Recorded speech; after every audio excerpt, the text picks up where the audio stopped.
Welcome to the Point of No Return podcast, an exploration of strategy, leadership, technology, and entrepreneurship. Your host, Nectar, is the co-founder and partner at the PNR, a strategy consulting firm based in Montreal.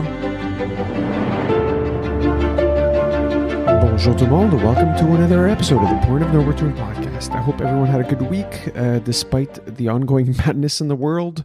I want to introduce you today a special guest, someone I've worked with for a few years and whom I highly respect.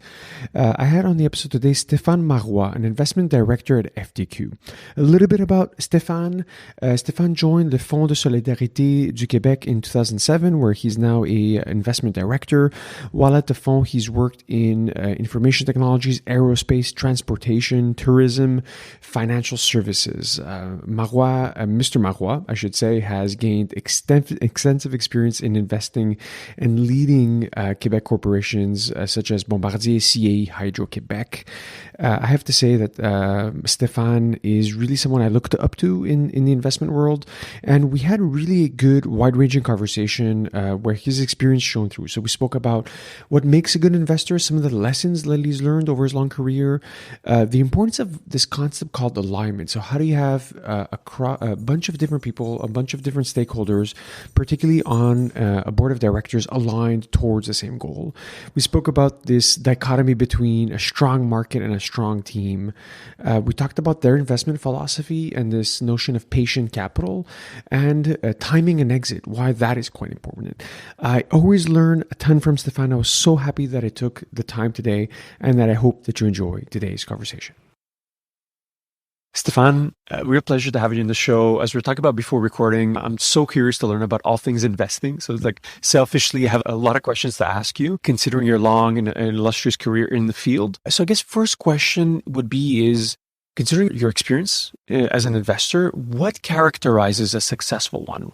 Right. Hi, it's nice to be with you today, and I'm looking forward to the conversation. It's an interesting question, really, because there are different kinds of investments, different kinds of investors. And one thing I've learned working now almost 25 years in the investing field is that it really depends on the kind of investor you want to be. For example, where I work at the Fonds Solidarité FTQ, we're what I say, like a minority investor. So we're really an institutional who are there really to support the growth of the company throughout many years in the future. And we deal with different kinds of investors. There are angel investors, like you said, who usually start with very early stage companies. There are buyout funds like NovaCap that really, their aim is more to take a kind of a controlling position and to bring the company to a very high level fairly quickly. So I'll have to speak from my standpoint as a sort of minority investor. I think for us, it's very important to understand the management and where they're going and be very close to the entrepreneurial spirit, because in the end, we are investing in them.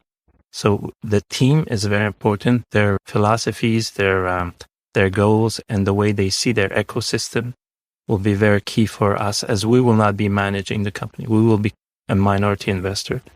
And I would say that's one of the main things, really the rapport with the entrepreneur. Of course, you need also a basic understanding of the field, the field of that company. That's why the Fonds, we really specialize by sector. Our investors will be in different sectors and not so much generalists, so that we can understand the market and the details of that. I would say also an important aspect is to be there for the long game, so to speak. Not be too impatient from my standpoint, that you're going to be hitting ups and downs, some high points, some lower points, but we're there for the long run, 5-7 years or more. And we have to show that we're there, even if things are not going exactly right at that time. Another aspect that's important for me as an investor, I think you have to have a point of view of, like I said, governance or stakeholders. You can't look at it just for your own specific needs or your own specific objective as an investor, but look at it from the bigger, what are the interests of the entrepreneur? What are the investors' interests? What are the partners' interests? If you have other interests, what is the role this company is going to play in the ecosystem in the future? Who else is maybe going to become an investor in the future? And when maybe the phone as an investor, when will be the time for us maybe to exit? And you have to have this exit strategy. And are we going to be building a champion in Quebec? Are we going to be maybe moving to another country in terms of opening offices and all that? So really, there's a lot of different things to consider. And you really have to look at it from the perspective of us as an investor, as an institutional, rather than a different kind of investor. Yeah, it's fascinating. I like hearing you speak is giving me a bunch of ideas. So one of the things that comes to mind in terms of the way you broke it down was, one is criteria. So like you look at, like you mentioned, like is it the horse or the jockey? So it's like management team or the market that they're tackling. Second is time horizon, right? So you are patient capital, right? So you're not in a rush. But at the same time, you have to have an exit scenario in place. So like the time horizon is interesting. And the final piece is this notion of alignment, which I'll get to. It was like, how do you ensure proper governance, ensure like the different stakeholders? Maybe on that first piece, just because you've sat on so many boards, you've seen so many entrepreneurs, what is it? Is there, I know there's probably a difficult question to answer, but when you sit with the management team, is there any pattern recognition of something is like, I'm excited when you meet a team? Is it their energy? Is it their knowledge of the market? So curious to hear you unpack a little bit on that aspect. Yeah, there's different schools of thought on that. Some people say the management is more important than the sector or the field. And others say, no, if you have a good idea or a good product or a good service, doesn't matter who the manager, it's going to work out. From my point of view, it's both. They go together, obviously. You can have a great idea, but if the management can't execute, it's not going to work. And you can have the greatest of entrepreneurs, but if you hit a wall with the product or the sector, it's not going to go that far. So obviously we look at both. And I think as an investor, you have to have some kind of, like you say, some kind of energy interaction between the entrepreneur and the investor. That usually you establish that fairly quickly in the beginning, because the entrepreneur, there's a lot of money out there and there's a lot of different investors, and the entrepreneur has to find the investor that fits his needs at that particular time. And, it's obviously a big part of it is financial. What are the financial needs? What is the company trying to do and execute in the next couple of years? But there has to be some kind of relationship that feels good with the investor. And this is something that we hear a lot from our partners and our former partners, that often they've associated themselves with the fund as an investor, but really they've associated themselves with a person. You have to have a rapport, and that's always very important. Yeah. Despite let's say advanced technological age we live ourselves in, it comes down to people, right? Yeah, so it's absolutely. Like, as the entrepreneur / founder, build a personal relationship. It comes a lot down to people, and I've touched a little bit in the sort of VC world, and a lot of deals that are made are really through people, through the contacts and the connections. And if you're not in the field and you're coming as an outsider, you don't have a good network, you may not even see some of these opportunities. You won't be even exposed to them.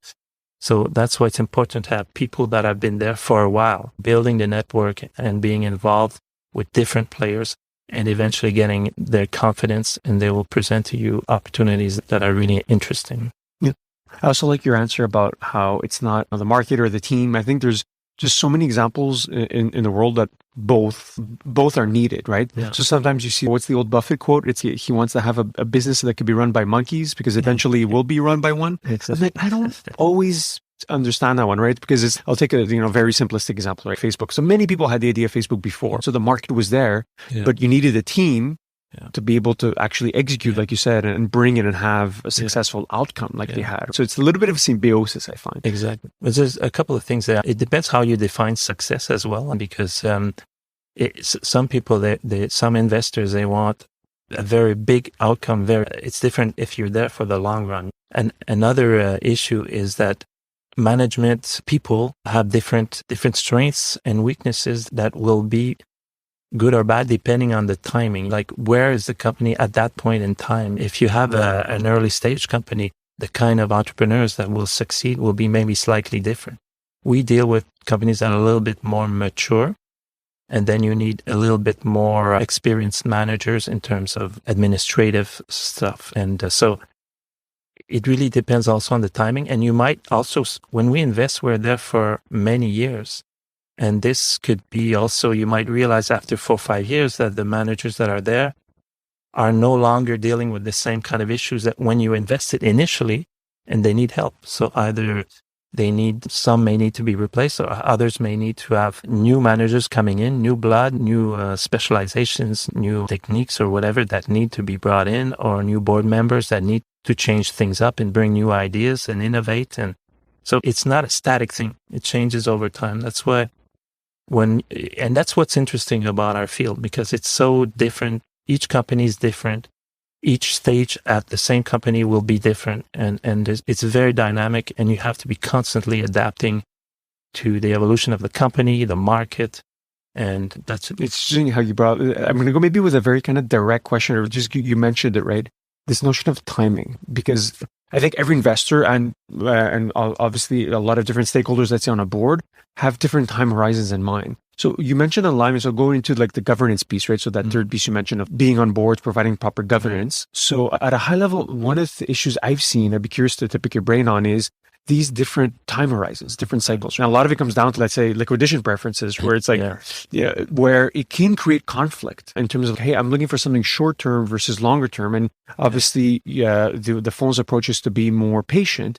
Curious how do you align people when there is an inherent financial conflict that occurs? That's a good point, because when you do the investment, we have to obviously have it approved by different committees, like any institution. And a question that often comes up to justify the investments, that are the interests aligned? And I think you can answer that question fairly easily if you stay at a very high level. You say, of course, we want the company to, it's going into this market. We want to do such and such acquisition. Everybody's aligned and all that. But firstly, it's very rare that the interests are totally aligned, because everybody has their own interests. The entrepreneur, the founder has his interest, his management may have different interests. Some people are there more for the equity play. Others are there more, they're almost salaried people.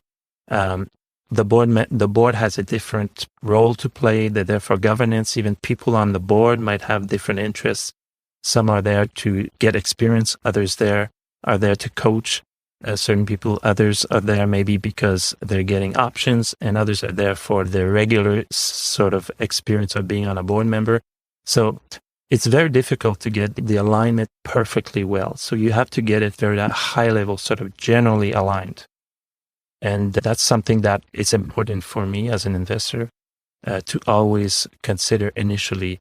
And another point on that is that what's interesting is when you invest in a company, it's at a point in time. So you're signing a bunch of legal documents, all the shareholder agreement and everything at that particular point in time, and you're considering as much as you can issues that might arise in the future. But you're there for 2, 3, 4, 5 years, and then in maybe 4 or 5 years, something comes up, and you go back and you look at the shareholder agreement and you realize, oh, we hadn't really considered that, or we didn't deal with it perfectly well. So that's why it's very important, not just that the interests be aligned, but that there's a general sort of cultural fit and a good rapport, and you keep that rapport with the management, with the founder, with the entrepreneur, all along your investment, because you will be facing different issues that will be difficult. And you have to have that sort of overall kind of good feeling that he's a good partner, I'm a good partner, things are going well. And if that is not the case, then you're going to have some issues along the road. Yeah. I think the alignment piece is key. I want to come back to it in a little bit, because you mentioned sometimes it's a journey, and we're going from, let's say, New York to LA, and then if it's the old days, you're like, there's going to be new people at the end of that voyage, because it's a long one. Yeah. Considering your experience on boards, what characterizes a good board? And is it even the right question to ask, considering how different boards can be? Yeah, I think it's the right question to ask. You can ask yourself, do we have a good board, or it needs some tweaking?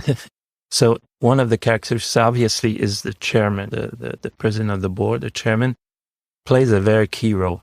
And again, it varies company by company, because it depends on the level or the experience of the president of the company or the founder.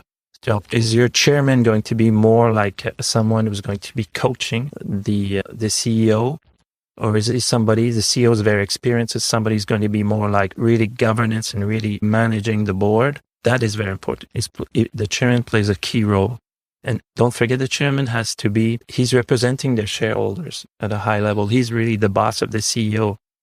But each company is different. In some cases, the chairman of the board has more leeway if, for example, management has a very small stake in the company. But sometimes you have companies where the CEO is actually a majority shareholder, and we put in place a board because for governance reason, we have to have a board.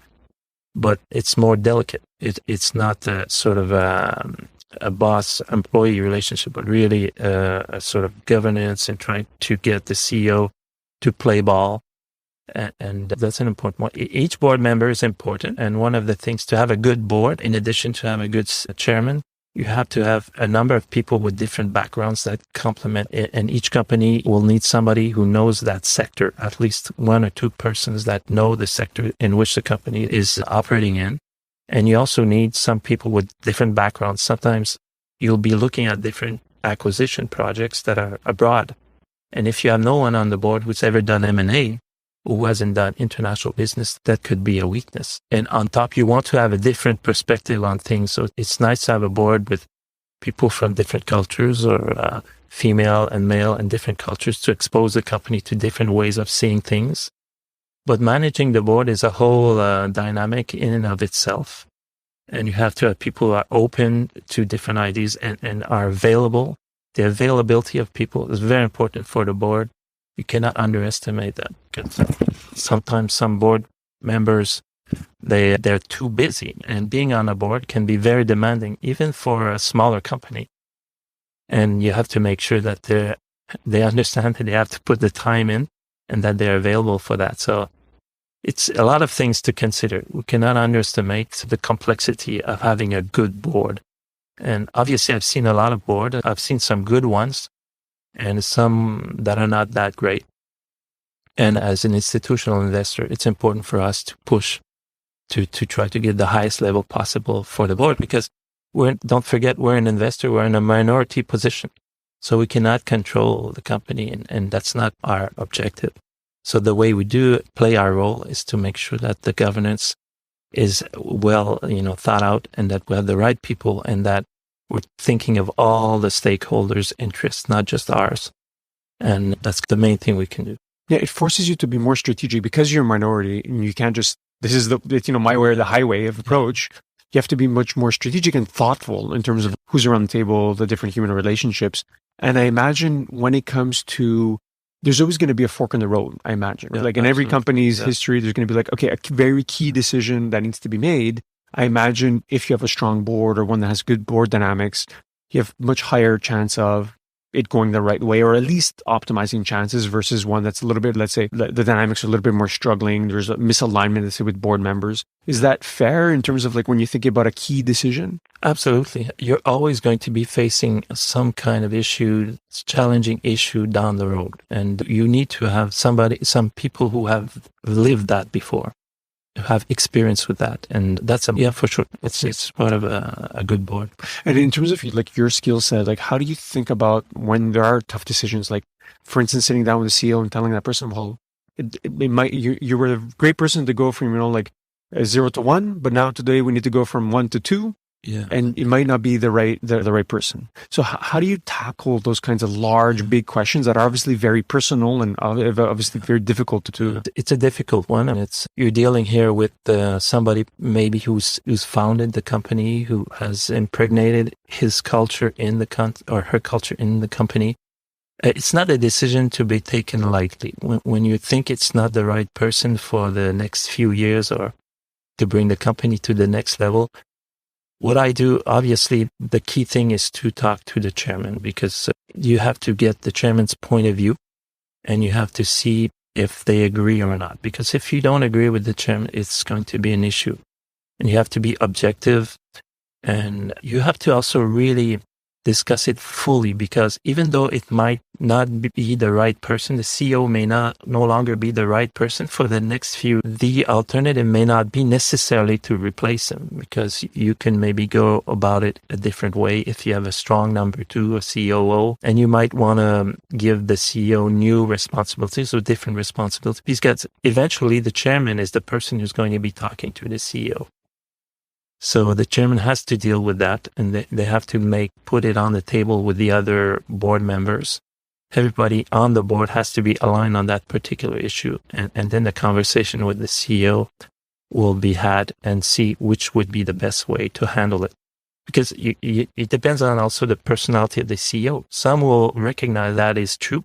They will accept it and they will take it voluntarily and say, how can I help my company in that sense? And others will take it very personally and will say, no, I'm the founder. You can't do that. And you can't push me aside like that. And it can become a bit confrontational. So every situation will be different. And it's, to me, something that has to be handled very carefully. Yeah. As part of this governance process, you mentioned this third piece where you and your role on the phone add a lot of value. I imagine it's also a very dynamic set of challenges, right? So maybe as we're hopefully nearing the end of the pandemic, one of the big issues I've seen in the boards and companies we work with is this notion of talent. And you've written a lot about culture. Yeah. So I'd be curious to hear you as on the boards you're seeing today, what are some of those top issues from a culture perspective? Any of the other ones would be outside of culture, but I imagine there's probably a big one. We could talk about supply chain issues, but be curious to unpack culture a little bit in that the human aspect where it feels like it's top of the agenda for everyone. Yeah. I want to make first a distinction between culture in the sense of general culture and which country you come from, which language you speak, or what's your personal culture versus corporate culture. Because every company has a corporate culture. And this is something that is different, because you might realize the company is a culture now that's very centralized on the CEO, on his founding sort of principles and all that. Is very entrepreneur, and the company now is moving to something that's a little bit more sophisticated, and that person is not able to bring the company to that particular point. And so that's one issue in terms of corporate culture. And I find the boards don't spend much time analyzing the corporate culture and understanding it and challenging it. Is this the right culture right now for the company, where we want to bring it, what stage we are at this point in time? And then there's the other issue that is more like general culture, how you want different points of view and different angles to look at the mission or the vision or the strategy of the company. And then you want to bring people with different points of view, different cultures. And that's very important, especially right now. I think in the period we're living in right now, it's very important to show that we're open as an institution. The phone is very important for the phone to bring in people from different backgrounds, different points of view and all that. So it's two different kind of cultures, so to speak, and sometimes people mix the two. Yeah, this notion of interconnection I think is really important. And having empathy, I think the way you're describing it is just be more empathetic, have more points of view around the table. Yeah. Maybe to switch gears a little bit, but going back to your role as an investor. And maybe if I can add sure. a little point, it's that it's not necessarily easy also. I'm saying these things, but it's not easy to find these people. It's not easy to replace a CEO. You're not going to necessarily have 100 people waiting in line that will fit at that point in that company for what you need.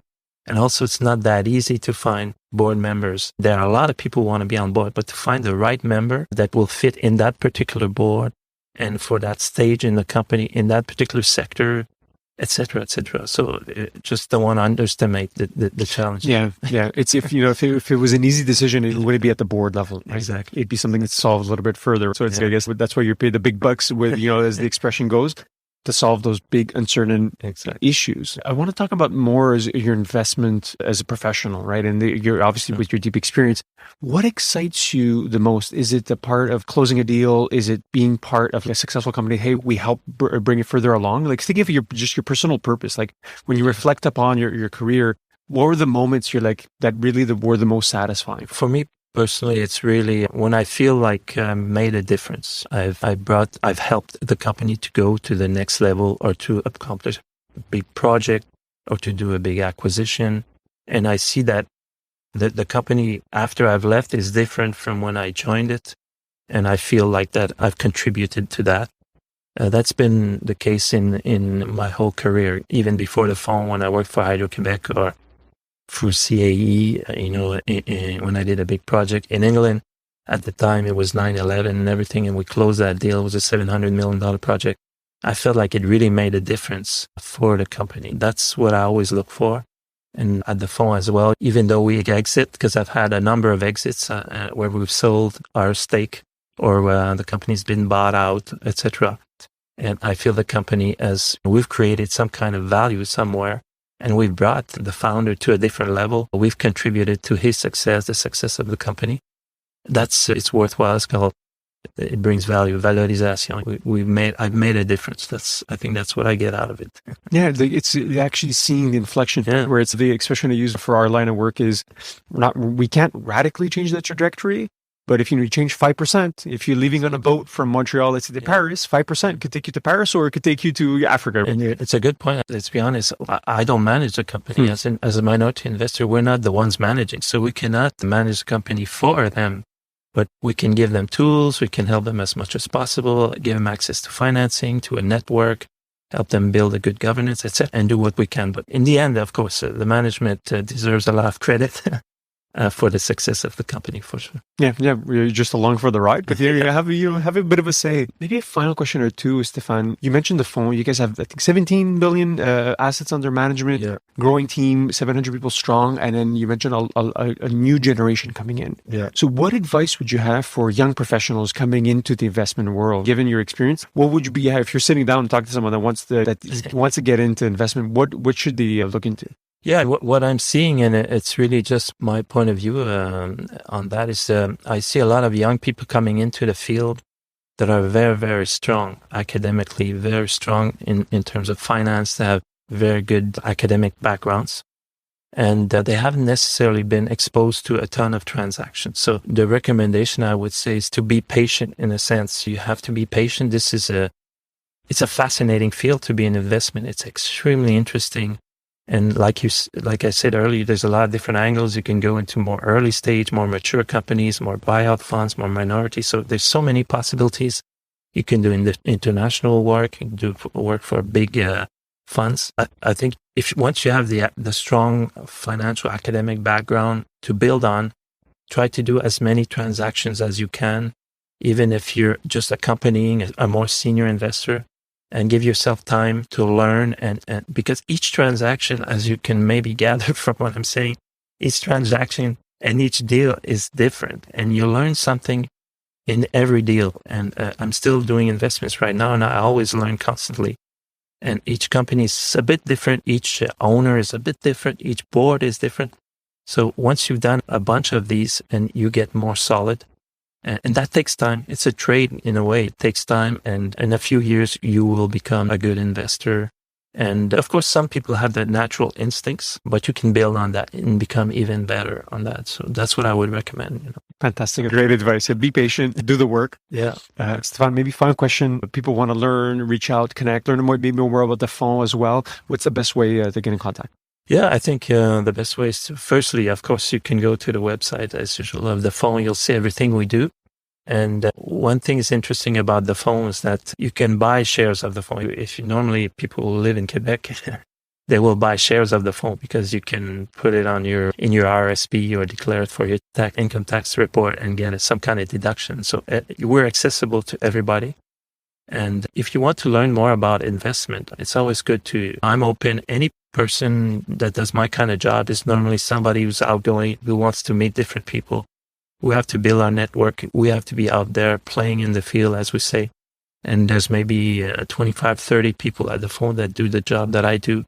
And we're always open to discuss it with anybody. Go have a coffee. So don't be afraid we're accessible, definitely.